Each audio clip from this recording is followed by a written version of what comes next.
મારું નામ મયુરભાઈ મહેશ્વરી, અધ્યક્ષ કચ્છ જિલ્લા આંતરરાષ્ટ્રીય ભીમસેના। આજે આપના માધ્યમથી જણાવવાનું કે આ કલેક્ટર કચેરી મધ્યે જ્યારે આ માછીમારો સાથે જ્યારે આવેદનપત્ર આપવા માટે આવ્યા છે ત્યારે ફિશરી અધિકારી દ્વારા તારીખ 5/8ના એક પરિપત્ર બહાર પાડવામાં આવેલ, જેમાં અમુક બંદરો જે નોટિફાઈડ કરવામાં આવેલ છે, જેમાં અમારા વિસ્તારનું કૃત્રિમ બંદર પણ નોટિફાઈડ કરવામાં આવેલ છે।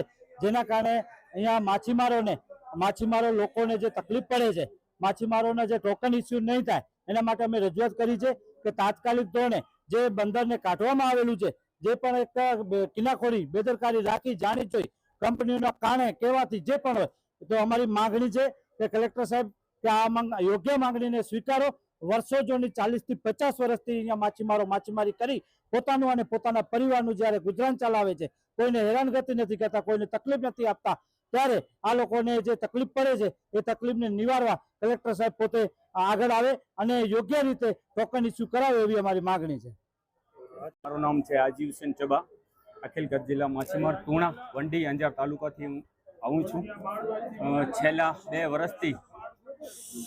છેલ્લા બે વર્ષથી જે માછીમારો મથે આ જુલમ ને અત્યાચાર જે કરવામાં આવે છે, તો કાયદેસર આ એક ગુનો બને છે। કોઈકને હેરાનગતિ કરવાની હોય તો આ હુકમના અનુસાર હું કહેવા માંગુ છું માનનીય કલેક્ટર સાહેબને મીડિયાના માધ્યમમાંથી કે ભાઈ આ જે માછીમારો છે જે નોટિફાઈ કરે છે બંદર, તો આ બધાએ 12 મહિના 6 મહિનામાં જે નોટિફાઈ કરવામાં આવે છે તો એ કરવામાં ના આવે।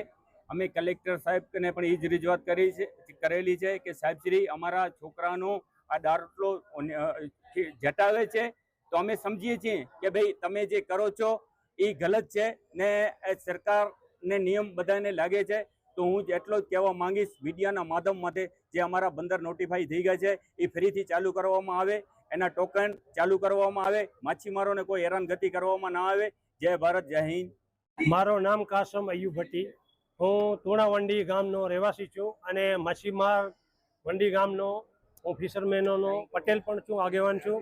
અને મારી રજૂઆત એ છે કે તુણા બંદર માથાથી જ એનો લોકેશન બંધ કરી નાખ્યા છે, તો અમે સરકારની કાયદાનો ભંગ નથી કરતા, પણ આ તુણા પોર્ટ છે એ વર્ષોનો બંદર છે। તુણા બંદર ઓછામાં ઓછો 150 વર્ષનું એ બંદર છે। કંડલા પોર્ટ જ્યારે નહોતો, આપણે મુન્દ્રા પોર્ટ છે એ નહોતો, એનાથી મોર તુણા બંદર છે। તો તુણા બંદરમાંથી અમે કહીએ છીએ કે તુણા બંદર અંજાર તાલુકાના માછીમારો 4 ગામમાં રહીએ છીએ। એક સંગરમાં રહીએ છે, બીજા રામપરમાં રહીએ છે, ત્રીજા તુણામાં રહીએ છે અને ચોથા રહીએ છે વંડીમાં। તો આ લોકોનો ફિશરીવાળાનો એ અત્યારે બહાર પાડ્યા છે કે તમે કુકરસર બંદર આવે છે ત્યાં હાલ્યા જાઓ, તો કુકરસર બંદર આવે છે મુન્દ્રા તાલુકામાં, તો અમારો અંજાર તાલુકો નીકળી જાય છે।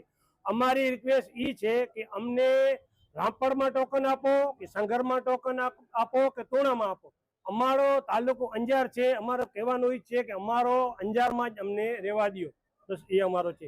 ને બીજી વસ્તુ છે કે અમારો ધંધો છે ને એ સૂકી માછલીનો છે, તાજી માછલીનો નથી। તાજી માછલીનો ધંધો હોય તો અમે ગામમાં કરી શકીએ। અમે જે બંદરમાંથી જઈએ છીએ ને તો બાલ બચ્ચા લઈ અને 8 મહિના અમારો ગામ બનાવીને અમે ધંધો કરીએ છીએ।